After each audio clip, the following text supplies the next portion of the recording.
Sejam bem-vindos a mais um PoçoCast. Hoje com o nosso querido amigo Gonçalo Delgado. Gonçalinho. Esquece, eu sou feito para estar atrás das máquinas mesmo. Pois é. Vais ficar à frente. Pois vais, desta vez e vais sofrer. Está-se bem. Tá? Isso é a história da minha vida. Isso é o que tu dizes. Eu tenho um filho de 4 anos, a história da minha vida. Gonçalito, está tudo bem contigo? Está tudo ótimo. Já não estava contigo também há bué tempo. É verdade. O podcast tem sido aqui um ponto de encontro fixe para estar com a malta. Sim, e historinhas muito antigas. E histórias Histórias que muito até nem me lembrava. Yeah. Já não lembrava. E trazer aqui ao de cima as carreiras das pessoas. E hoje vamos falar também um bocado sobre a tua carreira, mas vamos iniciar. Já te conhecemos há 20 anos. 20, sim. Faz 20, já. É, Comecei a aparecer convosco para em 2004, 2005. Terá sido por aí quando eu comecei a entrar na onda dos concertos e a tentar conhecer a malta e não sei o quê. É por aí. Só que era uma criança. Não é que não seja. Não é que não seja, mas era muito mais criança do que sou agora. Pois, eu também na altura era bem novo. Ele é que já era um moço Já era velho. velho, mano. Já era um moço velho na altura. Ele está igual, não é? Yeah. Há bem de anos. Era velho, continua velho. Nós é que, pronto, agora tem evoluído um bocado. Pronto, olha, até podemos começar a falar mesmo sobre por aí. Como é que tu entraste aqui neste mundo do rock Do rock e do metal.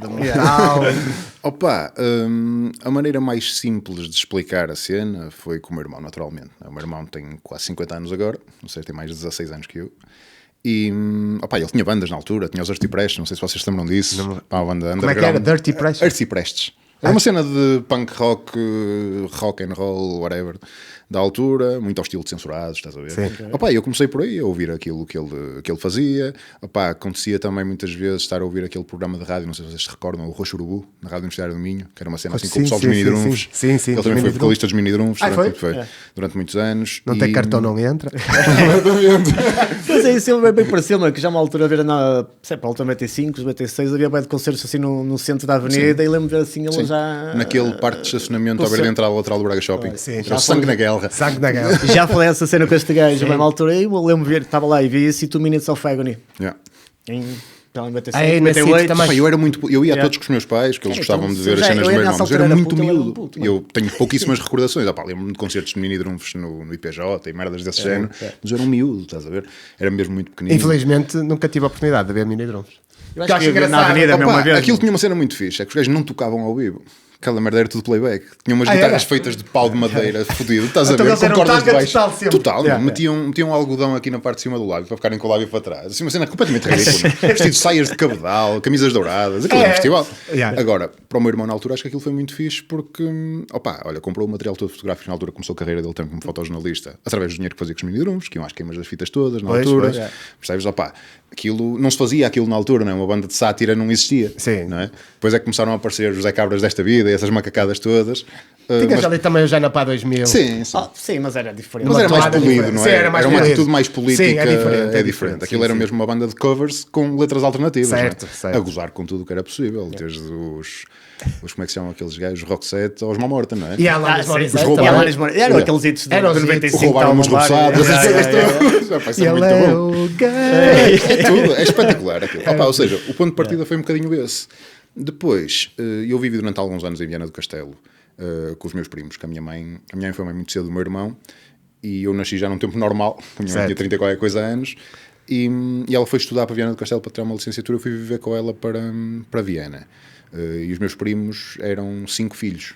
Tínhamos uma casa com muita gente, ou seja, para além do meu irmão, tenho 5 irmãos quase em Viana do Castelo. E um deles, que é o Diogo, que era o mais metaleiro, digamos assim, que é muito amigo dos Vegas, Diogo Brás, de Viana, ouvia coisas tipo Iron Maiden desta vida. O outro meu primo mais velho também ouvia Iron Maiden. Depois havia outro primo meu, que é o Filipe, que foi quem me empurrou mesmo para começar a tocar guitarra até e para ouvir coisas. Por exemplo, o Smash dos Offspring foi ele que me deu a ouvir, e aquilo que para mim rolou na altura era incrível, estás a ver? Para um puto que vinha de coisas mais básicas, aquilo tinha uma energia do caraças. Aliás, Offspring, por acaso, também foi das bandas que me moldaram bastante, porque em 97 chegou a mim no X-Day of the Hombre, tinha 10 anos, e mudou-me ali, boé, a visão das coisas. Smash, man, Pá, e música rápida, era mais rápido. É isso. E aquilo tinha uma energia do caraças, e eu se calhar dividia aquilo entre ouvir Offspring e CDs terríveis que devia ter lá para casa. Era isso. E isso foi se calhar o início. Depois, com o meu irmão, começaram a perceber um bocadinho mais que gostava daquele estilo de música. Terá sido para aí o core dos Stone Temple Pilots. Sim. Pá, que é um disco que eu sempre gostei muito. Pá, que vinha mais ou menos naquela altura, né, daquela vaga de Pearl Jams desta vida, que eu nunca apreciei muito, na verdade. Pá, respeito o legado que já tem, mas nunca foi uma cena que me puxou. Também nunca me bateu nada. Pá, mas Stone Temple Pilots foi uma banda que eu gostei muito. E depois aquilo adormeceu-se ali um bocadinho. Pá, a cena do rock grunge não era uma coisa que me puxasse brutalmente, mas foram os inícios. Depois eu começar a ouvir aquilo que toda a gente ouvia, né? Os Iron Maiden desta vida, os Metallica. Mas só começaste logo aí a tocar guitarra? Eu comecei a tocar guitarra, terá sido mais ou menos com 11 anos ou 12, pela mão desse meu primo que me emprestou o Smash, dos Offspring. Pá, ele tinha uma guitarra, uma Squier Z, e uma amplificador da Marshall lá em Viena, e eu punha-me lá, isso é um horror aquilo, não é? Ele ensinava-me duas coisas, isso é terrível. Mas eu, por algum motivo, encasinei com aquela merda, estás a ver? Foi uma cena que... Havia ruído, havia destruição, havia barulho. Mal tocado, mas não interessa. Barulho, e ele não se importava de me estar ali a dar dicas, porque ele também tocava guitarra há uns tempos. Apesar do meu irmão tocar guitarra há muitos anos, nunca foi provavelmente um professor de guitarra, percebes? Apesar de ele me ter dado a minha primeira guitarra, que era a guitarra dele. Aquele que depois cagou na guitarra. E comecei ali a fazer as minhas primeiras experiências. E depois apaixonei-me completamente pelo instrumento e ainda hoje toco, tenho os meus projetos e as minhas bandas e a coisa vai andando. Mas o início terá sido isso, terá sido com a minha família de Viena, que acabou por me balizar um bocadinho ali, dentro do bom gosto, não é? Porque Offspring de facto foi extremamente transformador. Depois foi muito giro, passados quase 20 anos, voltei a trabalhar com eles, estás a ver, foi altamente. Que há uns anos em Vila de Mouros trabalhei com eles, foi espetacular. Tu estavas lá. Pronto, mas já vamos falar. Já chegamos. Temos muita história ainda. Fiz. Corrija-me se eu estiver enganado. Mas eu acho que tenho. Isto aqui agora vai ser esquisito se não for. Vai ser esquisito se não for. Mas tu não tinhas uma guitarra, uma Dean? Tinha. Que eu tenho a primeira ideia... Dean vendida em Braga, na altura pelo Salão Mozart. Foi? Uma preta, que era modelo Dimebag Darrell, daquelas de entrada de gama, que tinha aquele autocolante que o gajo tinha com 4 cabeças. O gajo inicialmente tinha a cena dos Kiss, e depois houve uns autocolantes muito conhecidos. Autocolantes conhecidos, é uma cena do caralho para dizer. Com 4 caras do Dimebag quando ele era puto, quando ele era mais velho, com aquelas fases todas glam e não sei o quê. E eu tive essa guitarra, a partir daí foi o fim do mundo. Eu ficava doido, sempre tocava naquela bodega. Depois surgiu a oportunidade de fazer um upgradezinho. Eu juntei durante 4 ou 5 anos para comprar uma guitarra e comprei essa guitarra preta, que era um super standard, não era nada especial a guitarra, mas esteticamente era muito gira. Era uma guitarra modelo Dimebag, man. Acho que é aquela referência para quase todos os guitarristas de metal, é aquela grande referência. Depois acabei por trocar por uma de Floyd Rose, já com aquele Sunburst Dimebag também, e a partir daí foi sempre a curtir com isso, e acabei por a vender a um amigo nosso, do nosso grupo de amigos, do nosso grupo de amigos também com o Jota, que ainda hoje já tem, que é quem? O Vasco. O Vasco tem. Sim. Já tentei comprar de volta, mas não. Não. Diz que é para guardar. Vasco. Se tivesse a ver, Vasco. Eu disse ao menino. Ele esteve a pensar, desde que nós lhe fizemos o convite para vir aqui, após que ele pensou nisto, vamos chorar. Vou mandar o B-Type na net. Chorar no Pascal. Eu acho que vai sentir a pressão e vai-me vender. Vai-te oferecer. Pior. Eu ando a tentar falar com o Vasco há 2 ou 3 anos, porque ele desapareceu do mundo. Não te responde. Não, mandei-lhe uma mensagem a perguntar se me queria vender a guitarra, respondeu-me logo que não. Quanto à guitarra que interessa, não. E ele se calhar já nem toca. Não, eu acho que ele nunca tocou. E aquilo não estou a dizer isto por mal, mas é um objeto de coleção. É uma cena, aquilo é uma cena que fica, é a primeira signature do gajo em Trans-Brazilian Burst. Pronto, especificações à parte. É uma guitarra muito fixe. Muito fixe. Tu aí, deixa-me ver que eu estou a tentar fazer aqui uma retrospectiva na minha cabeça. Não é fácil destes últimos 20 anos. O teu primeiro projeto como guitarrista, porque eu sei que tiveste como vocalista em Spitting, sim. Em Spitting Red. Sim. Foste vocalista em Spitting Red, certo? Durante uns anos, sim. Que foi uma banda cá de Braga, Spitting Red, que ainda chegou a lançar lançámos um EP/demo feito por nós, aliás, na altura. Gravado no Grave também. Grave Studios. Sempre dar aquela mãozinha a toda a gente. Com histórias espetaculares pelo meio, principalmente como a banda acabou. Já chegamos lá. Mas como guitarrista tive um projeto chamado Chaos Destruction, que era uma cena que no início era eu, o Zé, que esteve em Sucking, Burst Disease. Mas isso foi ao charco muito rápido, e com o Zé Ricardo, que não sei se vocês conhecem, que é um gajo que tinha uma banda chamada Decay, que era uma cena de metalcore que apareceu em Braga, sim, com o André Rodrigues e assim. Recordo-me. Pronto, foi a nossa primeira cena, na garagem dele, essa maluqueira. Depois a coisa ficou um bocado adormecida, e aí mais para a frente um bocadinho, ali por volta de 2009, 2010, já depois de terminar Spitting Red. Tiveste Oxenound? Não. Eu pensei que tinha estado em Oxenound. E eu em Ox gravei um videoclipe para eles na altura. Então pronto, sei que havia aí uma parceria qualquer. E era muito próximo do Tiago. O Tiago continua a ser um dos meus melhores amigos. E na altura tentámos fazer uma cena juntos, também não funcionou. Pá, ou seja, eu tenho uma carreira musical completamente falhada. tu és o Titanic das bandas, Chega ali com tudo. O Titanic das bandas, Gonçalo Delgado. Já sabes, se quiserem acabar com a vossa banda, chamem-me. Que ele resolve fácil. Pá, 2 mesitos, aquilo vai ao charco. Speeding Red por acaso foi engraçado. Ou seja, aquilo vem do finalizar na Date Campaign na altura. Sim, não é? tinha sido trash, basicamente aquilo foi sempre ali. Três foram sempre evoluídos nessa altura. Até que aquilo chegou a uma cena quase trashcore, metal moderno, digamos assim, onde aquelas mexugadas todas e não sei o quê. E entretanto, eu entro para a banda para fazermos uma cena tipo de 2 vocalistas, que tinha estilo de Spice Icon. Eu tinha aquela voz mais piggy, mais aqueles guturais mais fodidos, e o Tiago fazia aquela versão mais hardcore. Só que o Tiago já não estava propriamente na praia dele, digamos assim. Ele começou a fugir um bocado. Ele gostava muito da Haunted, mas aquilo estava a levar um rumo muito mais pesado, muito mais aquela cena de deathcore, com breakdowns pesadões e não sei o quê. E depois acabei por ficar só eu, que bateu também mais ou menos com a altura em que o Banjo saiu da banda, que o Banjo chegou a ser baixista de lá, e entrou o Xanoca. E aquilo era com o Manel e com o Manel e com o Joel. Sim, com o Manel e com o Joel. O baterista nunca conseguimos arranjar. Sim, era o Asos. Era o bateria programada. Porque não havia ninguém que conseguisse tocar aquilo. Aquilo era muito extremo. Aquilo era muito extremo, extremamente técnico. Era o Manel que fazia... Era o Joel. O Joel fazia a programação. Sim. A programação da bateria. Com o Fruity Loops, na altura.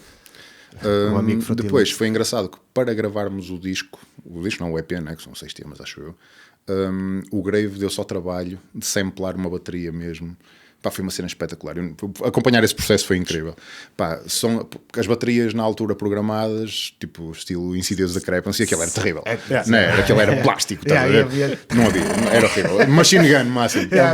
E o Grave deu só trabalho de samplar uma bateria com vários tomes, várias intensidades, para conseguirmos ter uma coisa que na verdade não notas que é bateria programada. Notas porque é extremamente difícil de tocar face à altura que era. Estamos a falar de 2009, acho eu. E entretanto nós lançámos esse EP. Teve uma aceitação, acho que porreira. Sim, teve. E demos um concerto de apresentação desse disco e acabou. E ainda tenho isso lá em casa também. Para cá. Eu fiquei com a sensação que o Joel não gostava de tocar ao vivo. Não sei porquê. Mas foi aquele em Panoias, não? Foi em Panoias. Era para ser com Legacy of Brutality, mas os gajos cancelaram à última hora. Veio o Holocausto Canibal. Você também estive lá nisso. Eu não lembro de seguir, mas o Joel tinha havido mais qualquer coisa. O Joel saber isto pode responder. Nós recebemos uma proposta fixe na altura para encabeçar um mini festival que ia haver cá em Braga com... Como é que eram as bandas que iam tocar naquilo? Eram 2 dias de festival, já não me recordo quais eram as bandas. Mas houve uma trica qualquer com o técnico de som do festival que não queria que o Grave fizesse som. Qualquer coisa. Eu sei quem é, mas não vou dizer, não vale a pena. Não vale a pena, claro. E então nós dissemos, se o nosso técnico de som não toca connosco, nós não tocamos. O Grave era o 5º membro da banda, percebes? Fazia todo o sentido ser ele a fazer parte, fazer ele a produzir a cena, até porque ele apadrinhou a banda sempre. Está por dentro. Completamente. Mesmo quando nós tocávamos com Baixo Foder, sempre que o Grave nos fazia som, por exemplo, em Barroselas, costumava ser o Grave sempre que nos ia fazer, quando nós íamos tocar. E fazia questão, percebes? Porque ele estava por dentro, percebia perfeitamente o que era. E em boa consciência, ele apadrinhou a banda durante tantos anos, percebes? Ele deu-nos as dicas todas e mais algumas de como fazer, o que é que aconselhava. Ele não foi só o gajo que gravou, foi produtor também, percebes? Nós não podíamos fazer isso ao gajo. Sim, o Grave é família, completamente, percebes? E a partir daí a coisa descambou um bocadito. Acho que fizemos mais meia dúzia de ensaios. Agora deve estar o Grave com a lágrima no canto do olho a ver isso. Tem calma, Grave. Tu és família para nós todos. Mas é mesmo, e é uma pessoa que, a mim, do ponto de vista musical, desta capacidade que eu tenho para acabar com bandas, me marcou muito porque ele sabia que eu era um puto no meio dos gajos crescidos que já tinham uma banda há muitos anos e puxava sempre imenso por mim. Eu lembro que nós estávamos a fazer uma gravação do último tema do disco, que inclusive até sai numa compilação, que é o novo À Sombra de Deus, de 2012. O que nós entramos também. 2012. Sim. Que acho que eram 2 discos. Que é 2 discos. Exatamente. Entramos nós, já Antes Scriptum também entra, vai-te foder. Tem outra banda entramos nós também e acho que pronto, havia os Smokes Not Smokes e não sei o que bandas que Os não eram de metal. 1979, Revolution Orgy. Yeah. Havia uma série de bandas a entrar nisso que foi muito fixe. E nessa música especificamente que foi escolhida para a coletânea, havia uma parte que eu tinha um berro de 15 ou 20 segundos seguidos, estás a ver? E a cena do Grey, eu no meu álcool e o gajo dizia-me assim: Gonçalo, se fizeres o berro completo, eu pago-te uma Fanta. Eu na loucura. É mesmo por isso que eu vou fazer o berro. Claro. Mas era espetacular, porque ele punha-me a fazer takes em cima de takes e ele percebia que eu ia sempre atrás. Estás a ver? Sempre atrás do que ele dizia, sempre. E a cena ficou muito fixe. Se fosse hoje, a verdade é essa. Dado também um gajo vai-se cultivando, não é? A nível musical, se calhar a minha abordagem seria diferente ao tipo de voz que fiz no disco. Mas pronto, é um marco daquilo que um gajo foi crescendo. Mas é assim que as coisas fazem e é assim que tu também amadureces. Sim, claro. sem dúvida. Olhando para trás, eu também olhando para trás algumas coisas que gravei, também acho... Mudaram-se para caralho. Algumas que eu nem queria gravar e outras tinha feito de maneira diferente. Mas é mesmo isso. Fez parte. Se não tivesse nada disso gravado, não ias ter este termo de comparação. Exatamente. Percebes? Também não tenho o disco em casa. Também gostava de... Eu tenho. Já por acaso tenho. Já pedi ao Manel para aí 500 vezes. Ele diz que me vai mandar, nunca mandou. Que até é numa card sleeve. Aquilo foi tudo feito por nós. Foi muito Sim, engraçado. foi do it yourself total. Eu sempre curti muito esse espírito DIY, estás a ver? E a cena foi, nós comprámos uma rackzita de CDs graváveis na altura, não é? Pusemos na altura o meu ex-sogro a imprimir as rodelas num papel autocolante e fomos fazer nas oficinas de São José as sleeves na gráfica. Sim. Reduzimos custos drasticamente, não é? Porque tínhamos opções de fazer coisas bem feitas com uma caixinha, digipack, não sei quem, não fizemos, não é? Também era um EPzinho para começar. E aquilo também era uma introdução ali da banda. Sim. Certo. Depois também houve aquela situação de um gajo também não se querer sujeitar a andar a dar concertos de borla, não queríamos entrar nesse registro. Nada contra, percebes? Cada um faz o que quer, mas nós não estávamos muito nessa onda, percebes? Surgiu a possibilidade de tocar em festivais um bocadinho maiores, oferecerem-nos o jantar, um prato de bacalhau com natas e nós. E quando é assim já é bom. Um prato de bacalhau com natas, porque às vezes já é só... massa, massinha e dois cervejinhos. Um pratinho e está bom, não é? Massa com massa. Massa com massa é sempre um depois clássico. aconteceram ali umas coisas engraçadas mais ou menos na mesma altura, que foi eu também começar a pegar no disco e a mostrar a algumas pessoas. Por exemplo, uma das pessoas a quem mostrei que ficou muito surpreendido com aquilo foi o Vogue dos Decapitated, que eles fizeram uma turnê que passou cá em Braga, no Braga Shopping. Em Canoias foi 2007. Certo, foi a segunda vez que eles vieram. A segunda vez que eles vieram cá, eu tinha conhecido o gajo já há alguns anos e falei com ele, mostrei-lhe a cena e ele ficou, se vocês não gostavam de fazer aí uma cena connosco, e não sei o que, mas aquilo ficou em águas de bacalhau, né? Nós não tínhamos budget para ir atrás de uma banda dessas pela Europa, né? Certo. Até a vossa vida pessoal e sim, exatamente, profissional se calhar não permitia isso. Não permitia, mas não era só isso. Eu acho que nem sequer foi propriamente discutido, estás a ver? Um gajo está a falar, fica todo contente. Só ficaste feio ali com o ego, mas junto ali o ego fez. Eu nem sou um gajo de me deixar muito endeusar por essas cenas, estás a ver? Mas fiquei genuinamente feliz por haver um interesse. Estás a ver? Porque não era, tecnicamente havia zilhões de bandas a fazer aquilo que nós fazíamos, não é? Mais ou menos extremas, nós puxávamos um bocado ao lado mais brutal deathcore ou whatever, não é? Era uma cena mesmo extrema dentro da onda de Beneath the Massacre e coisas desse género, mas não tínhamos capacidade nenhuma para fazer uma turnê ou acompanhar uma banda para onde quer que fosse, porque não tínhamos meios, meu. Somos um gajo de Braga, nós não dissemos a ninguém. Falta budgets. Claro. Mas tu agora, estás a ter tens algum projeto? Tenho um projeto fixe, está quase a sair. Mas podes... Me aguarde. Mas, é posso segredo? Falar? Não posso falar. Isto veio na... Isto tem um processo mais ou menos estranho. Lá está com esta capacidade que eu tenho para destruir bandas. Vê lá, põe-te fino. Em dezembro já acabou a banda. Não chega a dezembro. Não, depois acabei por me tornar um bocadinho, não querendo soar ditatorial de maneira nenhuma, como o mastermind à volta da cena, e a partir daí anda tudo ao sabor daquilo que eu quero fazer, porque eu sou o único compositor, sou o único... Pronto, aceito as ideias dos outros, mas acaba por ser muito balizado por mim. Eu tive uma banda aqui há muitos anos, que eram os 28. Eu acho que te mostrei aqui há uns anos, na ceia à noite, disseste-me assim, eu gosto, não sou apreciador do estilo, mas tu para fazer uma coisa, isto tem que ser muito bem tocado. Isso foi uma cena, assim, uma daquelas conversas que nós tivemos à tarde até. Sim, foi uma cena, e aquilo ficou-me na cabeça, sabes? E eu tinha essa banda, que era eu, o Silver, que também tocou em Suck, não é? E em Carmós. Eu já não me lembro de Carmós, pá. Quem é que era mais? Era o André Machado, que era dos Decode, de uma banda que não tinha nada a ver com metal. E depois andámos numa guerra para encontrar um vocalista durante anos. Anos, havia um stress. Porque era um estilo, aquela onda mais metalcore, não metalcore no sentido que se dá ao metalcore, mas aquele metalcore mais hate-breed, esse chamado metalcore original, não é? Isso basicamente é hardcore. Pois é, um hardcore pesadão, estás a ver? Um hardcore pesadão, que sempre foi muito grande parte da minha influência do que eu gostava. Pronto, com algumas trechilhadas para o meio, alguma coisa de death metal. Ou seja, chamamos ali um mix. Um mix fixe, estás a ver? Era uma cena fixe, uma cena curtida. E entretanto conseguimos arranjar vocalista, que era o Gustavo, que esteve em Versus Carnal Disease também. Sim. Que depois, entretanto, a banda acabou. Porquê? Porque o André emigrou para a Holanda. E eu não estava a conseguir arranjar baterista. Não. O André era um gajo muito competente. Os bateras é sempre foda também. E principalmente neste tipo de estilos, percebes? Quando tocas uma cena, não desfazendo, percebes? Mas uma cena mais punk, é mais livre um bocadinho, hardcore é um bocadinho mais livre. Quando começas a meter uma cena mais técnica, tens de ter um gajo que seja mesmo um reloginho. E ali com tempos, se calhar... Tempos marados, polirritmias, estás a ver? Tem tudo para descambar. Pois. Não é? Tem mesmo tudo para descambar. Contigo na banda. E entretanto, o André basou e a banda ficou em Águas de Bacalhau.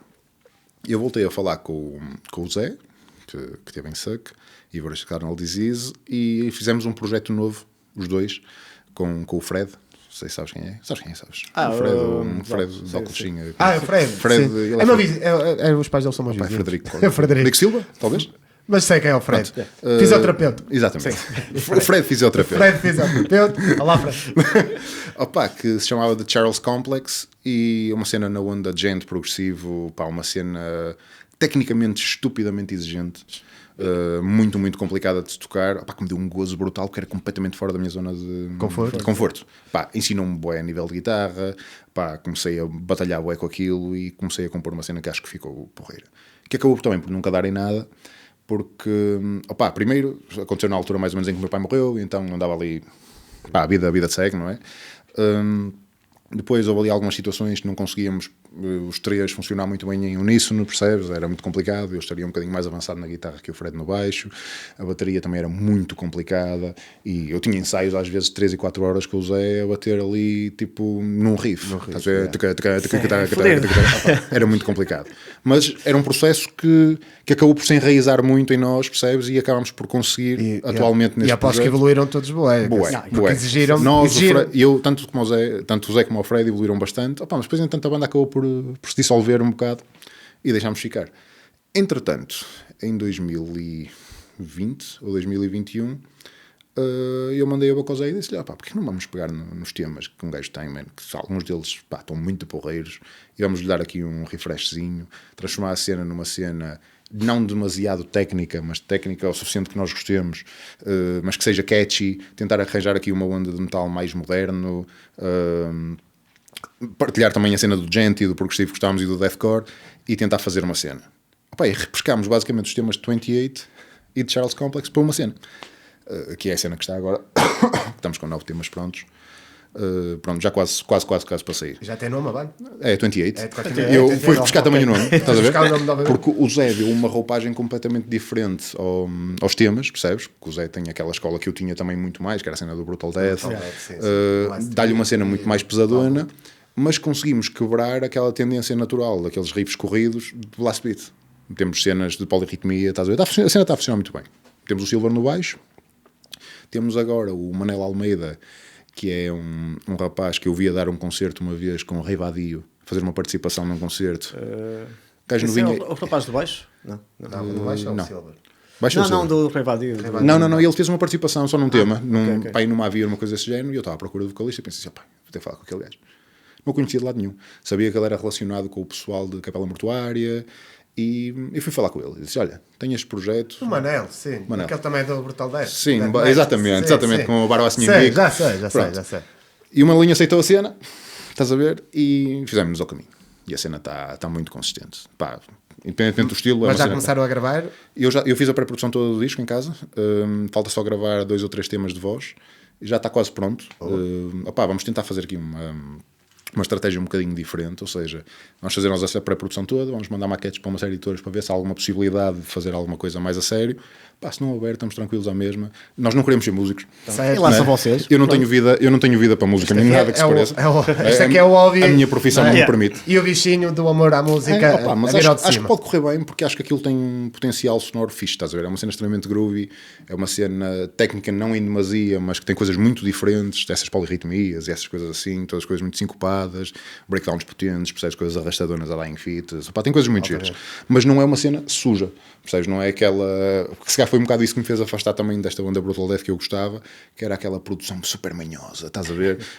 Músicas incríveis, mas produção miserável. Para mim, o melhor disco de sempre da Brutal Death, que é o When Time Begins dos Decrepit Birth, tem a pior produção do mundo, estás a ver? Não tem uma produção nada do outro mundo. É horrível, meu.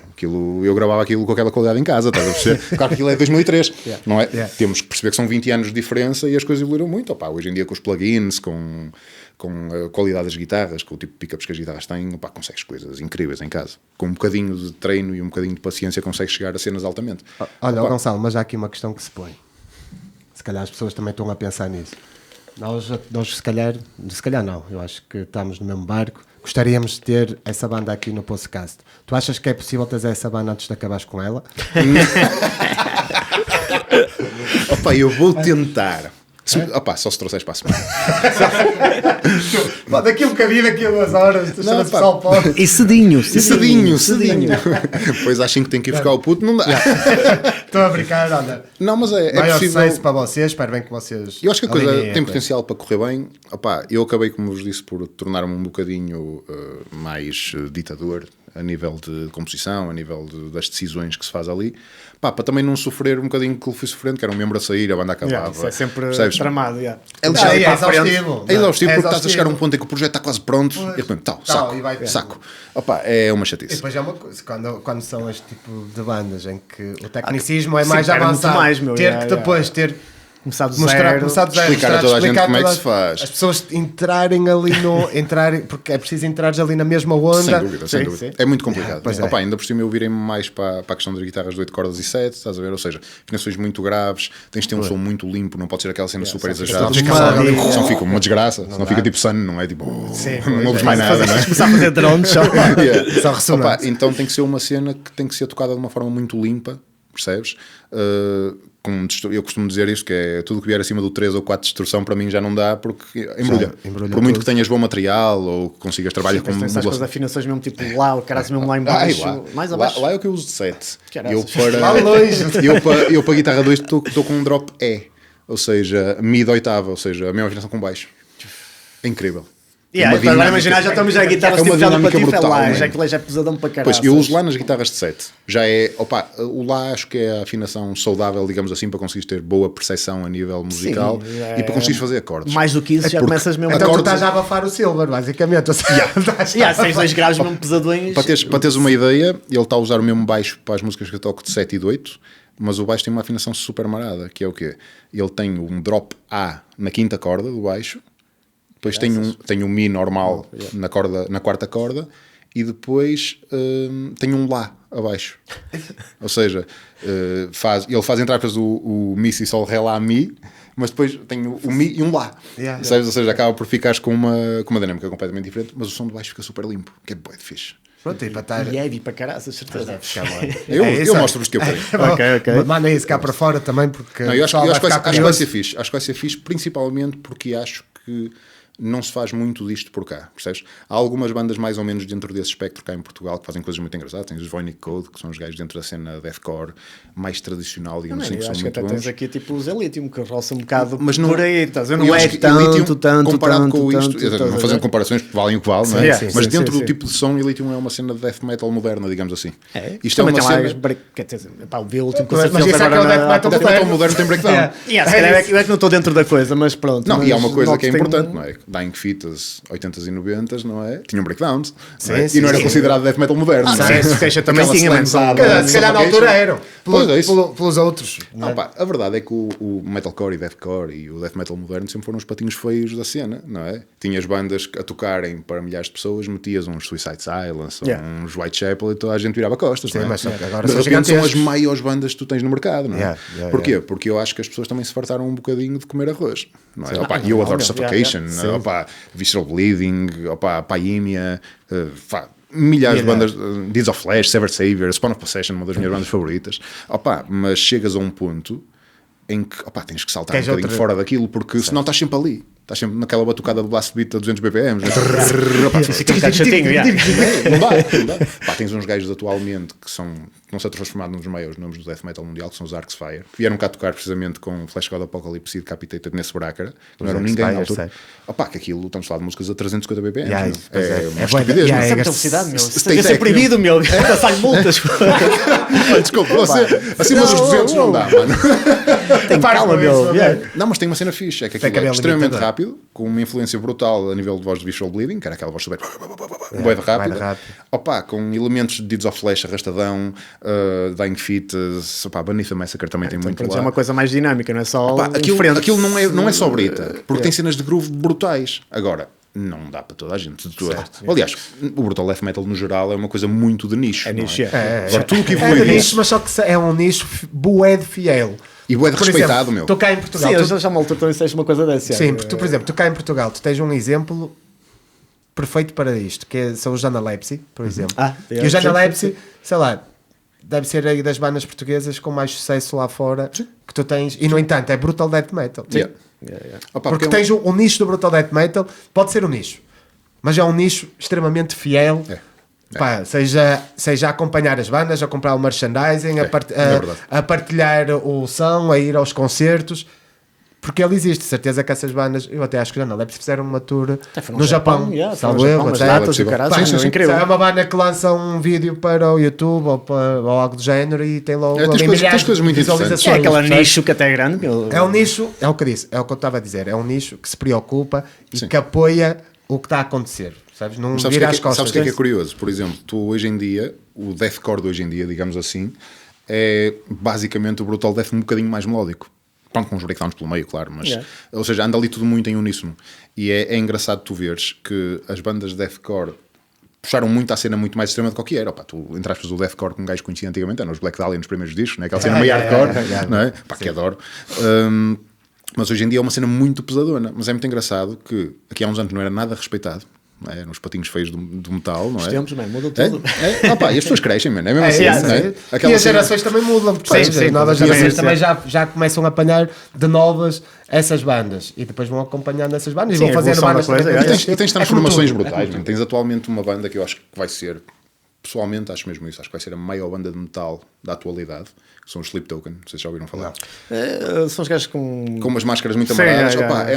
Os gajos têm um conceito muito engraçado, que é, os gajos basicamente, há uma deusa que é a deusa Sleep, e os gajos são todos tipo lacaios dessa deusa para propagar a passagem dela. Uma cena curiosa, estás a ver? E são gajos que nem sequer são do metal, mas têm cenas extremamente agressivas, breakdowns fodidos, cenas de shred fodido, e depois metem cenas de jazz e R&B. É brutal, meu. Aquilo, neste momento, para teres uma ideia, aquilo Sleep Token. É mesmo curioso de ouvir aquilo. É difícil de entrar para quem não gosta do estilo, mas eu também não gostava, e hoje em dia ouço aquela bodega e digo, isto realmente é fora da caixa. Os gajos chegaram a um ponto de grandeza tão brutal que esgotaram a O2 no Reino Unido, em Wembley, e estão neste momento a fazer a abertura dos concertos de Linkin Park. Por isso estás a ver a dimensão da cena. Uma banda de 2016 ou 2017. Salto. São da América, não? Eu acho que são americanos. Na América é diferente. Mas é por isso que às vezes ninguém chega à conclusão que a América... Um gajo aqui em Portugal... Esquece, não tens hipótese. Mas olha, Gonçalo, agora virando aqui a mesa para outra tua paixão. E é uma paixão que também te dá a paixão que te dá aqui, tipo, põe comida na mesa, não é? Porque tu, é que se calhar assim o pessoal vai perceber porque é que tu enterras tanto as bandas. Porque nada funciona. Porque tu és uma pessoa penso eu, extremamente ocupada com a tua profissão, e a tua profissão é ser fotógrafo. Fotojornalismo. São coisas diferentes. Desculpa. Okay. Não, nada contra os Porque não fotógrafos, tem- atenção. Claro, mas é normal. Aqui a única diferença que se vê é que o fotojornalista vai contar as histórias e tem que ter uma perspectiva informal das situações. Ou seja, o fotógrafo pode ser um gajo que simplesmente faz retratos. Ok. Não é? Ou seja, faz paisagens, pode fazer eventos até.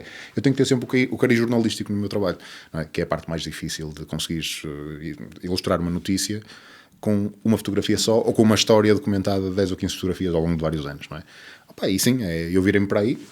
Aliás, vocês quando me conheceram, eu já fazia fotografia e acompanhei a história destas bandas todas de Braga, todas, em fotografia. Tem coisas, opá, inacreditáveis. Eu não sei Tens de quantas fazer vezes... um portfólio dessas coisas, meu. Sim, eu tenho tudo super Sim, organizado. Tudo super organizado. 2004, os últimos 20 anos aqui de rock. Tu começaste o teu gosto para fotografia bem da família. Sim, certo? meu pai e do meu irmão, sim. Meu pai era fotojornalista também, o meu irmão também. Tanto é, o pai dele até... Estava no 25 de Abril. No 25 de Que Abril. isso é uma Exatamente, história também. bem incrível, Sim, que sim, sempre às sim, vezes sim. pensava como é Era um que... puto de 20 anos, com uma máquina fotográfica e acabou por ser a única pessoa a documentar o 25 de Abril. Ou seja, o único documento histórico que existe em Braga É, do que 25 de Abril. do meu pai. não vai dar-nos às vezes a pensar o que é que aconteceu aqui em Braga. E afinal, o teu pai estava lá. É verdade, e é verdade, tem- opá, e acabas por viver um bocadinho com esse legado de alguma forma, não é? Porque eu fui durante muitos anos o filho de José Delgado e o irmão do Hugo. Certo, não é? certo. Opá, que é uma coisa incrível, mas é péssimo ao mesmo tempo.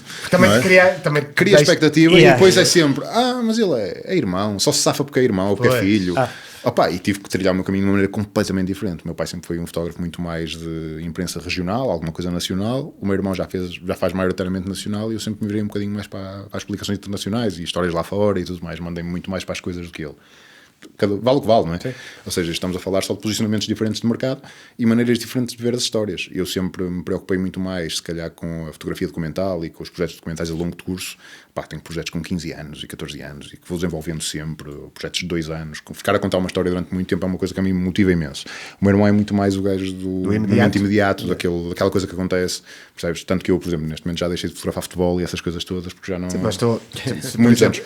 aqui no Estádio Municipal de Braga, no estádio, era o AXA, não sei como é que agora está o nome daquilo, mas no Estádio de Braga, tu costumavas tirar fotos lá, não é? Eu estive a trabalhar com o Braga durante alguns anos, eu e o meu irmão, e...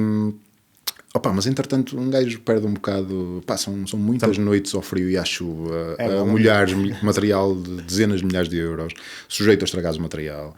O retorno que tens, quando estás a trabalhar com um clube, tens aquele teu ordenado certo, ou aquela tua colaboração, digamos, aquela avença que tu bates certinha e a coisa vai funcionando. Mas quando estás a trabalhar para um jornal desportivo, para conseguires rentabilizar o teu material enquanto freelancer, é muito duro. Dificilmente tens alguém que te paga mais que 100 euros por jogo. E estás a falar de uma lente de futebol que custa de 14 mil euros. Percebes? Quanto tempo é que demoras a rentabilizar uma merda dessas? A fazer 2 jogos por fim de semana? Certo, Não é? certo. Eu comecei a olhar para as coisas de uma forma um bocadinho diferente, que foi, eu não preciso disto. Não preciso mesmo disto. É uma situação que não... já não me traz nada. Fotografei durante muitos anos, fiz desde as equipas de distrital a Champions League e foi incrível, várias experiências altamente. Mas não fazias só cá? Não, fazia pelo país todo e cheguei a fazer algumas coisas lá fora. Mas eu nunca fui um gajo demasiado virado para o futebol, nunca liguei muito. Aprecio de certa forma, mas não. E agora neste momento estou completamente desligado. Disseram no outro dia que o Braga jogou contra o Sporting e eu fazia ideia. Não fazia. Estás a perceber? E é um jogo grande. Mas tu tens fotos para a National Geographic? Sim, certo? estou a trabalhar com eles agora. Mas estás mesmo a trabalhar com... Sim, é? colaboro com eles. Eu costumo dizer, então, de brincadeira, que ser freelancer é a maneira mais sexy de um gajo dizer que está desempregado. Mas não estás. Mas é mesmo assim. Eu colaboro com muita gente. Saí do Jornal de Notícias e do Grupo Global Media em fevereiro e surgiram uma série de possibilidades. Não sei se por coincidência ou se estavam à espera por eu estar com uma publicação nacional de uma oportunidade. Fiquei a colaborar com a National Geographic, com o Público e com o Expresso.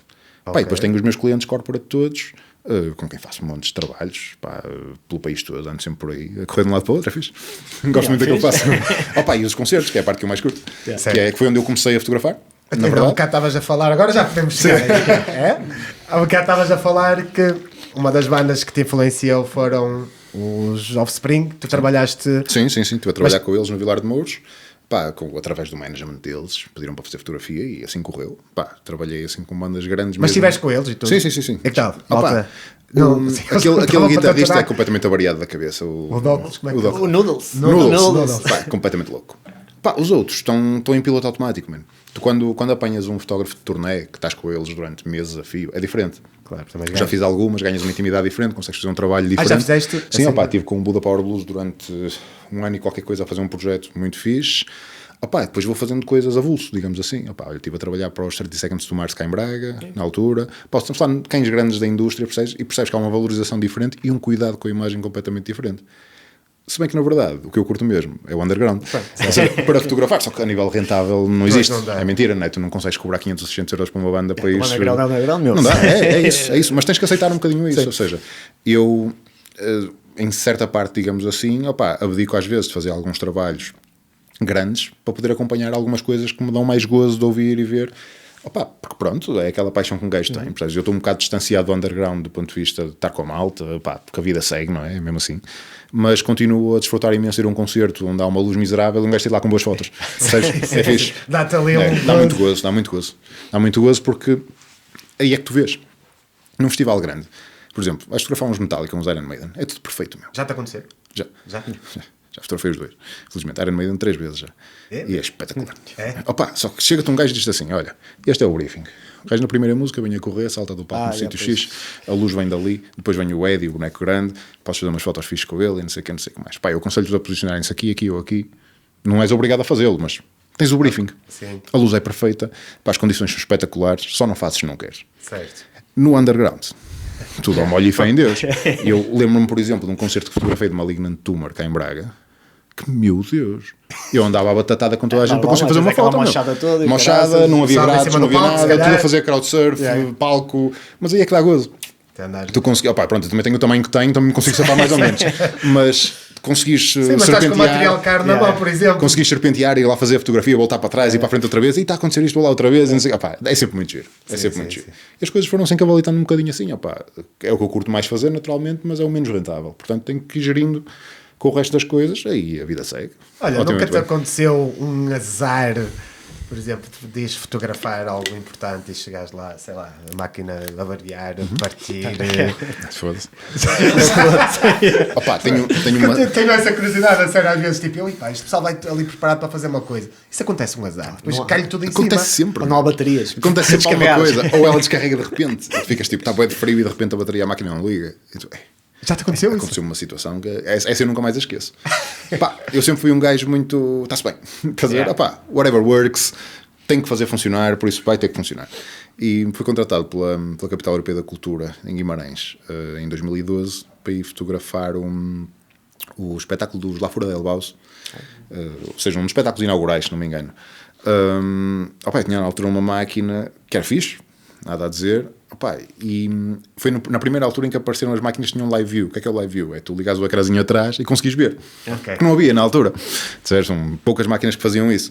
E eu ligo a máquina, ativo o live view e a bateria. Ainda não tinha começado o espetáculo, mano. Eu queria fazer uma geral. Foi uma cena horrível. Por acaso tive a fezada do meu irmão ter uma bateria a mais. E estava a fazer o mesmo trabalho que eu para a Lusa na altura. E deu uma bateria e a cena funcionou. Depois tive situações de, por exemplo, em Barroselas, no concerto de... Eu não quero estar a dizer neiras, mas foi um concerto de uma banda tipo Crust. Já não me lembro do nome da banda. A Doom? Extreme Master? Ou Discharge? Talvez Discharge, talvez. Que estou a fotografar, confusão, crowdsurfing, um gajo, eu vou sempre à herói ainda por cima, né? Se foda. E alguém salta do palco e dá-me com uma biqueira, dá-se na máquina e me partiu uma lente. Partiu? Yeah. Eu continuei a trabalhar, estás a ver? Mas o resultado ficou uma cagada. Depois ficou muito artístico.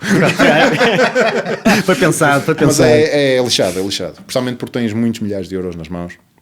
Percebes? Agora já é um bocadinho diferente, porque agora sou patrocinado pela Sony e... recebi um sponsor em 2020 e continuo a trabalhar com eles, 2019 acho eu.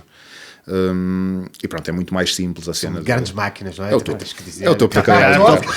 Sony, incrível. Não, mas é verdade, mudaram um bocadinho o paradigma do que é a fotografia, percebes? Eles já faziam produção de sensores de máquinas fotográficas para uma série de marcas. E compraram dívida de uma empresa grande que era a Konica Minolta, que era muito conhecida nos anos 80, e resolveram começar a fazer máquinas fotográficas por capricho. A Sony é o maior gigante tecnológico de eletrónica do mundo, não é? Faz desde impressoras até máquinas fotográficas, a tudo, a PlayStation, não é? Ou seja, só com a PlayStation eles não precisavam fazer mais nada. Já estão bem com isso. Ou seja, isto foi um capricho que mudou o mercado, obrigou o mercado a ir atrás de tudo que eles estão a fazer agora. Opá, e para mim foi incrível estar um bocadinho um dos primeiros gajos a utilizar e ser embaixador da marca, e pronto, e o meu nome circula muito por causa disso, percebes? Sou chamado para outro tipo de trabalhos porque estou associado à Sony, percebes? É muito fixe. Ganhas uma credibilidade extra, digamos assim. Opá, e é uma luta que é quase impossível. Percebes? Isto é uma rifa, estás a ver? É muito raro tu conheces alguém que tenha um sponsor. Eu não estou a dizer isto aí que espetacular que eu sou, não de todo. Mas é uma cena que tu cresces no meio fotográfico a pensar, pá, eu tenho que gastar milhares de euros para conseguir fazer o meu trabalho. E de repente há uma marca que diz assim, pega o que precisares. Exatamente. Não é? Fazer bom trabalho, mano. Uau, já posso ir aos conselhos de cresce todos agora. Não, de repente deixas de ter esse gasto, meu. Eu olho para trás e digo-te assim, desde 2004 até 2019, devo ter gasto para 150 mil euros em material. Na boa. Pois. Não é difícil. Também depois tens de atualizar. Tem que estar sempre atualizado. Esta tem a grande vantagem de que vem uma máquina nova, eles mandam e andamos nisto.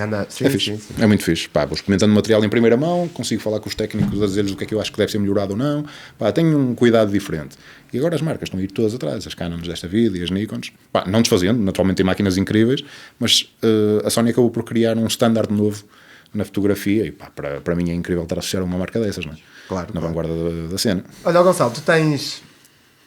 Porque isto vai ser muito ingrato para ti esta pergunta. Vai dar merda, não vai? Não vai dar merda, mas vai ser ingrata a pergunta.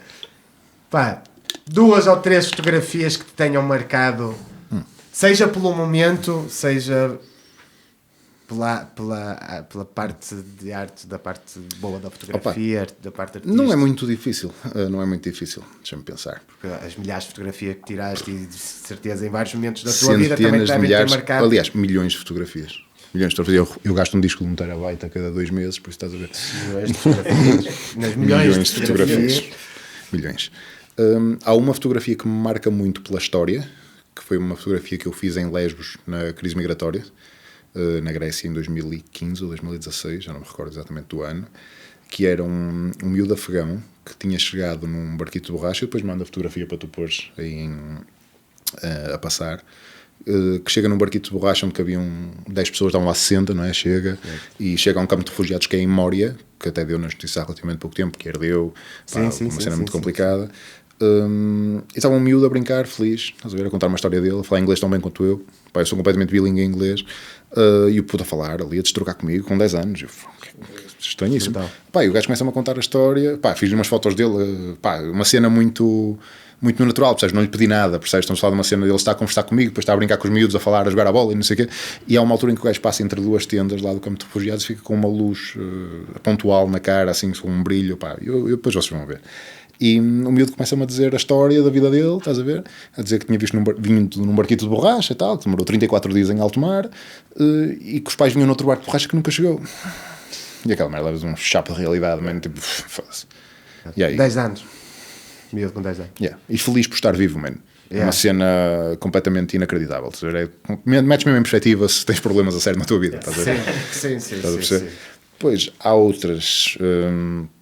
há várias, mas se calhar falando só assim mais 1 ou 2 apontamentos, há uma que é uma senhora na Semana Santa de Braga, que foi um remake, digamos assim. Eu fiz uma fotografia em 2009 ou 2010 que ganhou um prémio internacional de fotografia da Nikon, que era um retrato muito standard de uma senhora que acompanha a Semana Santa, muito conhecida cá em Braga, e eu passado 5 ou 6 anos pensei assim, e se eu fizesse a mesma fotografia com um olhar novo, com uma maneira diferente de ver? Passaram muitos anos, eu melhorei a minha técnica, vamos ver como é que funciona. E de repente acontece uma cena espetacular, que é a senhora passa à mesma hora no mesmo sítio, atrás de um andor, estás a ver? É sério? E eu aproximo, faço a fotografia, é drasticamente diferente da outra, apesar de ser a mesma senhora exatamente no mesmo sítio. Mas saiu muito mais à minha maneira. Eu identifico-me muito mais com aquilo. Ou seja, é fixe veres o processo, a tua evolução numa circunstância idêntica, com uma luz mais ou menos idêntica. Como é que tu vais representar aquele momento, não é? E depois são os espetáculos, man. Há fotografias que se calhar para muita gente significam muito pouco, não é? Porque é só mais um concerto, é só mais um gajo com uma guitarra no ar. Mas por exemplo as fotografias que tenho de Airborne, aquela banda de rock and roll australiana, no Jamor em 2019 talvez, abri para Iron Maiden precisamente, em que eu sabia que o gajo era um maluco de caraças, né? O gajo salta de palco, rebenta latas de cerveja na cabeça, coisas desse género. Pá, os gajos dão-nos 4 músicas para fotografar, o que é super estranho, porque, para quem não sabe, o fotógrafo tem 3 músicas para fotografar nos concertos. E acabou. Não sabia disso. A menos que sejas fotógrafo da banda ou que os gajos não se preocupem em ter esse tipo de restrições, normalmente tens 3 temas para te desenrascares e bazares. Estás a ver? Safa-te. E os gajos deram 4 temas, eu achei aquilo super estranho. Eu já tinha feito o meu scoutingzinho em casa e sabia que o gajo fazia uma série de maluqueiras. Então eu vejo o gajo a saltar de munição para munição e aí para as cabalitas de um gajo. Depois mando também essa foto. Ela até está aí no meu perfil, alguns de Instagram. Depois se puderes pôr aí o link, a gente também vê. E o gajo, só para as cabalitas do segurança, começa a andar lá pelo meio do público e noto que os fotógrafos ficam todos para trás. E eu, o gajo está nas cabalitas do gajo, eu tenho que seguir o gajo. Meto-me à frente, estás a ver, de angular super aberto ou mais aberto, para ser público deste lado, e o gajo saca de uma lata de cerveja e rebenta aquela merda na cabeça. E tu? Sol por trás, ficou lindo. Estás a ver? E acabou por ser uma das minhas fotografias mais conhecidas de espetáculo. Se fez aí um scrollzinho para baixo, és capaz de encontrar. Procurei. Eu depois envio, é mais fácil. E esse momento para mim foi muito engraçado por perceber que não é só uma questão de estás no momento e avaliares a situação. É fazer o teu trabalho de casa para perceber como é que as coisas podem correr. Às vezes sai completamente furado e é muito normal que saia furado. Mas tu tens que ter sempre o cuidado. Já és preparado. Ali, pode não acontecer, mas se acontecer... Sabes que aquela pessoa tem a probabilidade de poder fazer uma coisa diferente. Exatamente. É que tu podes ter ali uma chave. Exatamente. Por exemplo, assim. E eu, para mim, quando fotografei Dillinger Escape Plan, por exemplo, em 2016, eu percebi que eles são completamente loucos em palco. Não é uma loucura, eu subi para a bateria, mortais, cambalhotas, esquece, partem-se todas. Isso é para tocar Tótil. Sempre. Isso é para tocar Tótil. Essa banda tem uma história muito engraçada, que é a banda que tem mais mudança de membros, não por se chatearem uns com os outros, mas por terem braços partidos e pernas partidas. É uma cena muito boa. O único que se mantém de guitarristas é o Ben Wayman, que agora a banda até acho que já acabou. Se não me engano. Acho que sim. Mas há N de gajos que tocaram na banda, que vazaram da banda porque se partiam todos. Cheguei a ver Dillinger Extreme. Normal. Não é normal. Normal. Foi mega conceito. Sim, por exemplo, ficou a arder e a tirar para o meio do público. Foda-se. Estás a ver? Devias ter tirado A foto. loucura. Não estava lá. Sei dessa história épica. Esse ano foi bem engraçado. Foi fixe. E violento. E violento. Aos Nickelback acho que foi um bocado chato. Mas pronto. Olha, meu amigo. Quem anda à chuva, molha-se. A situação é lixada, não é? Porque os gajos não têm culpa nenhuma do que aconteceu. Claro, não. Acho que aquilo foi Cold Chamber que foi cancelado. Andrew WK. Andrew WK. Eu não sei se foi bem isso, ou também foi Foo Fighters na altura. Não, Foo Fighters era... Ou foi no ano anterior ou depois. Não, aquele Andrew WK que era um projeto de rock, assim, Sim, rock que até tinha o baterista de Obituary, essa banda. Pois era, sim senhor. Era o Donald Tardy na bateria. Pá, e os gajos cancelaram e para arranjar safar os Nickelback, mas é chunga, porque o pessoal compra bilhete para ver Nickelback. E tens de pensar aqui uma cena, mano. É que como é que tu arranjas os Nickelback? Estás a perceber onde é que queres chegar? Tu não tens tempo para contratar os Nickelback em 2 dias. Aquilo já estava feito. Como há outros festivais, onde acontece. Cancelas a banda no dia anterior para não perder o dinheiro dos bilhetes, mas já falaste com os gajos há 1 mês ou 2 atrás. Sim. Isso aconteceu há pouco tempo num festival cá no Norte, e depois em Off-Conte. Que é uma história horrível. Sim. Isso é um bocado banhado, nunca tinha pensado para se Acontece estás a ver. Acontece claro. Tens bandas a substituir. Quando são bandas a substituir com nomes grandes, é muito difícil tu sacares um nome grande que não esteja em turnê. Estás a perceber? Sim. Principalmente uns gajos como o Faz Nickelback. sentido. Sim, na altura. Gostas ou não? E os gajos da altura já estavam a estourar, já tinham o single a estourar em todo lado. Já tinha saído do Spider-Man com eles. Que isso foi o grande boom deles. Eu não gosto da banda, não aprecio. Também não. Mas dentro da onda há que perceber que aquilo é uma banda pop rock potente, não é? Pop as pessoas gostam. É uma banda com um sucesso mundial. Naquela altura não precisam fazer nada na vida, não é? Aliás, um hit deles deve-lhes ter dado para eles viverem o resto da vida tranquilamente. Exatamente. Quase certeza. Tens o exemplo dos Extreme com essa merda, More Than Words, ainda hoje vivem dessa merda. Pois, é isso, não é? E é a única música. Apesar de que. Não, Metallica tem um legado fodido. Mas tens o Black Album que basicamente estourou e o Nothing Else Matters, e ainda hoje ainda tens as balhotinhas. Isso é uma das melhores estratégias. São mais, tudo bem. Metallica tem boêmio. Não, Metallica tem muitas músicas conhecidas para o público em geral. Tem uma. Tem 2. Nothing Else Matters e a One. E a Sad But True, meu. Não é Sad But True Enter Sandman. Ok. Claro. Enter Sandman. Sim. E eu acho que são estratégias muito bem delineadas, estás a ver? Para fazer as coisas acontecer. Eles já não precisavam de grande sucesso na altura, mas quiseram explodir com a cena e, invariavelmente, são o maior nome do metal. Sim. Pode não ser a maior banda de culto, porque isso provavelmente é Black Sabbath, do meu ponto de vista. Eu acho que ali um trio tipo Sim. Metallica, Black Sabbath e Iron Maiden. E se Maiden, calhar. sim. Devem ser as bandas que mais Mas venderam. o Maiden consegue fazer uma coisa muito gira. Apesar de ser uma banda super mainstream, tem uma série de fãs super underground. Não é aquela cena, não é uma cena demasiado vendida. Percebes? É uma banda hiper bem sucedida. E tem um mega respeito pelo pessoal. Sim, fazem aquele show todo, não é? Tens os edits todos, dos álbuns, desde o Iron Maiden até... Está aqui o Power Slave. Tens aí o Power Slave. Já não sei qual é o último álbum deles, mas eu comprei. Está aqui. É dos meus álbuns favoritos do Maiden. Adoro tudo. Este disco é incrível. Foi um dos discos que me pôs a tocar a guitarra assim mais a sério. Aces Eight. Primeira vez que consegui sacar o solo da Aces Eight, estava Já doido. estava a ficar a sério aqui. Não, isso é incrível. Pá, e os concertos, olha, para uma pessoa que está a fazer uma cobertura como tu de concertos, pá, Iron Maiden deve ser espetacular porque tens boa de informação a acontecer. Primeiro tens o briefing. Depois tens uma iluminação e um cenário. Mas olha, incrível. mas a cena do briefing, as coisas acontecem mesmo. Mesmo. Acontece, está ali Tudo mesmo, ao temporizado, minuto. tipo o gajo vai saltar, não sei. Ao minuto, na música, no Trooper, o gajo vai subir para a traseira da bateria com a bandeira. No início, por exemplo, se começam com uma Aces Eight, que para mim é a minha música favorita do Maiden, e que pela sorte que eu tive das 3 ou 4 vezes que os vi, fotografei 2 ou 3, começaram sempre com a Aces Eight. Eu apanhei aquela tour do Somewhere Back in Time, depois apanhei agora mais recente no Jamor e no Pavilhão Atlântico, e ele começa sempre com um salto. São uma das cenas icónicas do Bruce Dickinson, ou na Ratchild ou na Aces Eight, o gajo vem a correr e salta por cima das munições. Eu não sei como é que o gajo não se parte todo, mas o gajo tem quase 70 anos, não é? Não nos podemos esquecer disto.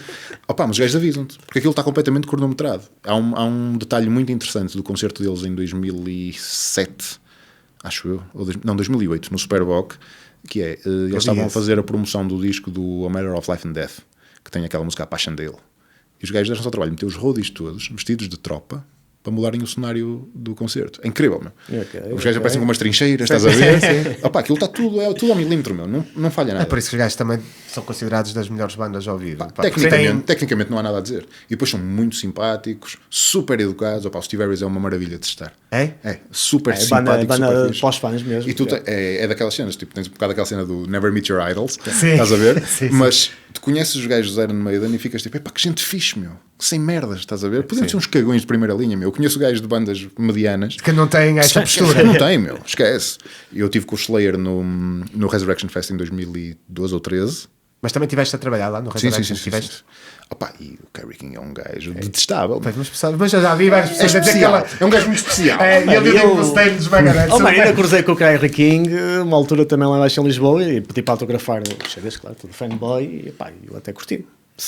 Não, mas eu acredito que ele seja um gajo... O Kerry King é o Kerry King. Mas eu acho que ele também está a calmar com a idade. Também tem um bocado a ver com o andamento com que eles estão. Se eles estiverem numa turnê gigante, vai alguém foder-lhes a cabeça e eles já não... Assim, menino, mundo, não é? E depois tens outras cenas... Eles se calhar mesmo entre bandas já não devem ter paciência para saturar uns aos outros. Já são bem... Aquilo é uma empresa, meu. Não tem nada a ver. Aquilo é terrível. No Iron Maiden é um bocadinho diferente, acho eu, porque eles são todos muito, muito chegados. Mas na maioria das outras bandas, assim como muitos... Cada um está no seu canto, não é? Sim, já não dá, meu. Mesmo bandas um bocadinho menores. Tens uma banda que está agora a bombar muito dentro da cena da death metal, /core, que são os Fit for an Autopsy. E os gajos estavam outro dia a fazer um recap da tour. Vai cada um para o seu lado, meu. Estás 3 meses com os gajos num autocarro, não dá, meu. Faz sentido também cada um no seu cantinho e estar... Eu nem com a minha mãe consigo estar mais de 2 ou 3 dias seguidos. É um bocado isto, Ou tens ali uma ligação mesmo muito forte e consegues fazer as cenas funcionar. Mas só que às vezes estás a falar de bandas com uma ligação muito forte, mas só que eles já têm 30 anos de carreira. Olha, os Neurosis deixaram de fazer turnés porquê? Não fazem tours, meu, dão 2 ou 3 concertos ao ano, se derem. Se bem que como é que é o... Scott Carlson estava ali envolvido aí Scott Carlson também esteve ali envolvido em várias... Sim, ali umas cenas maradas, sim. Sim, mas isto já acontece há muitos anos. Demarcou-se e disse... mas acho que agora é que veio... Sim, mas agora é que vem e a própria banda, e o resto da banda também acabou por assumir... Sim, acabou a banda, assumir que não querem ter mais nada a ver com o assunto, principalmente estarem com ele e que não se revêem nos atos que ele teve. Claro, logicamente. Eu acho muito bem. Quem anda a chuva molha. Exatamente. Não tenho peninha nenhuma. Mas olha, por acaso ainda consegui ver Neurosis, vi o concerto no Amplifest.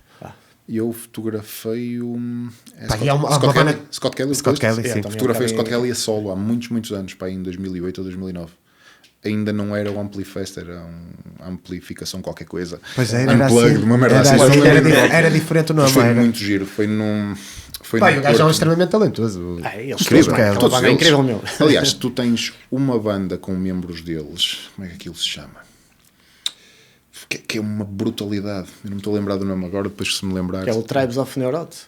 Não. Eu acho que aquilo também, não quero estar a dizer as neiras, mas acho que tem alguém de Mastodon lá dentro. Uma super banda. Sim. Um desses super projetos que funciona, estás a ver? Yeah. Não me estou a lembrar do nome, mas é brutal. Os gajos têm um talento. Pá, por acaso só vi uma vez Neuroses e Adorava ver, acredito, adorava. Também nunca vi. é uma banda especial, também é uma banda única, que abriram também caminhos Fora da caixa. Sim, meu. para esse- boa da banda. nesse E risco- abriram caminhos à Relapse para depois a Relapse ter aquele, aquele aquele boom catálogo incrível. de bandas como Dillinger e Skate Yeah. Pledge. Mastodon também teve. Mastodon, não é? Pá, Abriram High ali. on Fire. Yeah, pá, eles esquece. abriram ali o leque. Que chegas a um ponto que já nem é nada, aquilo já é quase uma soundscape. É isso? Peso só, já não é Opa, metal. Não tinhas é, uns gajos também da é Relapse mais que eu além. apreciava muito na altura, que eram os Unearthly Trance, que era uma brutalidade, meu. Vocês têm que ouvir essa merda. Tem um disco que é fabuloso. Não estou a lembrar do nome do disco. O meu cérebro, pelos vistos, não é só para acabar com bandas, é para acabar com discografias na minha cabeça. Mas, opá, dentro desse espectro de bandas arrastadonas, estás a ver, há coisas incríveis, meu. Claro que sim. Eu fotografei há muitos anos o Stephen O'Malley, dos Sun. Opa, e foi das coisas mais dolorosas que eu tive na minha vida, meu. O gajo foi- Aqueles drones gigantes. Opa, um drone, tipo, uma cena de drone que era, o gajo tinha 4 racks de amplificação. Imagina, começava com 500 watts, passava para 1000, 1500 e uma rack de baixo. Não dá, pá. E há pessoal que estava ali a curtir. Aquilo nem ritmo tinha. Olha, estás a ver? é só um drone gigante. E o pessoal, é incrível. E tinhas pessoal a meter lenços nos ouvidos, meu. Não se tolerava, meu. Yeah. E depois, opá, o gajo acaba com o concerto e tu, E tu assim, não, meu. Finalmente. estou obrigado. Mano, pois é, um concerto em que o gajo toca de costas, no escuro, para fotografar não dá. Não, yeah. Tenho uma foto do concerto só. Utilizável, tenho uma. E depois vim-me embora, opa, ao fim de 5 minutos a tentar compreender aquilo. Ainda fui lá dentro outra vez espreitar, gente, será que mudou? Não, está. Epa. Mas é uma experiência. Um caminhão em Yeah, em um Ponto pai durante Morto. meia hora, sempre ali. Não, mas a bater. tinhas pessoal completamente alucinado com aquilo, meu. Também depende do que é que mandas antes, não é? Sim, É para tu veres que há mesmo gostos para tudo. vês? Mesmo. Olha, tu tens várias páginas para depois o Jota. Depois o Jota. Eu meto aí os links, é gonçalodelgado.com, sem cedilha, né? Tem que ser com calo. Sim, tem que E ser o com Instagram calo. a mesma coisa, com calo delgado. Podem ver aí um bocadinho o meu trabalho, que está agora mais direcionado para concertos outra vez. Pá, tem algumas coisas giras, opa, principalmente coisas históricas, no sentido de bandas que eu nunca pensei trabalhar com elas e que acabei a trabalhar com elas e a ser contratado por eles. Olha, fiz uma capa para os Trivium, por exemplo, que é uma banda que, que eu nem ligo muito. Fiz uma capa de disco para os Trivium como a história mais estúpida de sempre. Pá, fui fotografar os gajos em 2018 ou 2019, no Pavilhão Atlântico, já não é Pavilhão Atlântico, é a Altice Arena. Altice Arena. Altice Arena, exatamente. Pá, os gajos fazem um festival que é o Evil Live, que vem Sim. na senda do Voa. Sim. E os gajos, quem é que os gajos chamaram para fazer uma participação especial? O Toy. Pois foi. Sim, eu lembro-me disso. Esquece. Eu lembro Yeah. perfeitamente E, disso. entretanto, eu estou lá a fotografar para o Jornal Notícias na altura, faço 3 ou 4 chapas da cena, entra o Toy, dá um bro fist lá ao vocalista e não sei o quê, para um boneco de a dizer Trivium atrás. Adoro, Toy. Passado uma semana recebo um e-mail do vocalista do Matt Heafy a dizer que me queriam comprar a fotografia para fazer a capa do single. E eu, não é possível. A sério? A sério. Com o Toy. Mas isso é bem verdade. É mesmo. Se procurares, o Será na altura coração não tem idade de Trivium, é a minha foto que eu É muito bom. Altamente. Há coisas que acontecem Incrível. assim da forma mais random possível. Yeah. Pá, foi fixe. Olha. Tá aí, olha, essa foto. Tá, O coração não tem idade. Mas isso era a musiquinha dele, não era? A música Sim, Toy? sim. Mas depois versão toda Versão metalizada. metal, yeah. yeah. Opa, aquilo, eu acho que a Só história frio. é uma história curiosa. Aquilo basicamente, o vocalista faz uma série de streams online a tocar guitarra e não sei o quê. E há um gajo tuga qualquer que lhe pede, faz uma versão de Toy. E o gajo faz aquilo na brincadeira em direto. Opa, e acho que exatamente, essa fotografia. O Toy. Ele Toy é não um personagem, meu. Esquece, a fazer flexões em palco. Esquece, uma loucura. Faz parte do espetáculo. Já está com 10 litros de vinho no papo. Yeah. Espetacular. Opa, e acho que o gajo fez essa stream e entretanto, não sei se foi a RFM, se a Mega Hits, uma coisa desse género, fez a proposta ao Toy. Porquê é que não tocas tu uma música de Trivium? E o gajo fez uma versão de Trivium. Depois eu lembro-me disso, Opa, andar aí e a os gajos rolar. gostaram daquilo. Então ficou ali uma cena. Opa, o que é que acontece? Os gajos, eu percebi que ia dar asneira, porquê? Os gajos no início do concerto, quando nos disseram que tínhamos 3 temas, disseram, mas podem voltar ao 6º tema. Pronto. E eu, há aqui qualquer coisa. Eu fiquei ali encostado ao palco à espera. Pá, eu até aprecio mais ou menos a banda, respeito muito aquilo que eles fizeram, apesar de não ser uma coisa que eu ouça com muita frequência. E de repente, vamos chamar o nosso querido amigo Toy. O povo fica louco. É incrível. Tenho fotos incríveis do Toy com os Trivium, meu. Esquece. Curiosamente, de todos os artistas Pimba que eu já fotografei, faltava-me o Toy. Era, faltava. Era fotografei quase todos. E no meio do heavy metal. Yeah. É, pá. Mas o Toy merece. Eu respeito. Eu já sei o que é que és pensar, mano. As calças bombadas. Vão dizer com as calças bombadas. A 200 e tal a hora. Fumar erva no Natal com a família. Acho que é Natal. Junta a família toda, a gente a fumar cacete. Era uma coisa que eu não estava a pensar a falar no Toy. Quando compuseram o primeiro aqui. Dá para tudo, estamos espaço aberto, meu amigo. Safe space. É um safe space. Pode ser um target fixe, vocês chamarem o Toy cá. Quem me dera. Ou ir lá à casa dele. Sabes que ia ter mais piada, no mano. carro com ele. Que lindo. Adorava. Mas tinha que estar de calças bombadas. Sim. Que é para ter ali aderência. Ó Gonçalo, olha, eu quero te agradecer o facto de teres vindo cá. Obrigado. Realmente, pá, foi bem Muito agradável obrigado. realmente estar a falar contigo. Sabes que aqui o podcast, tu vais ser uma pessoa que vai colecionar momentos e histórias, por isso a porta está aberta para voltares. Havemos de voltar. Voltares cá. Havíamos de voltar com B. Espero que esta experiência tenha sido boa para ti. Gostaste? Feltamente. Opa, principalmente para rever amigos. Não é? Porque um gajo conhece há tantos anos. Já não Sabes que temos... ele se chama Carlos? Saber que ele se chama primeira Carlos é vez. incrível.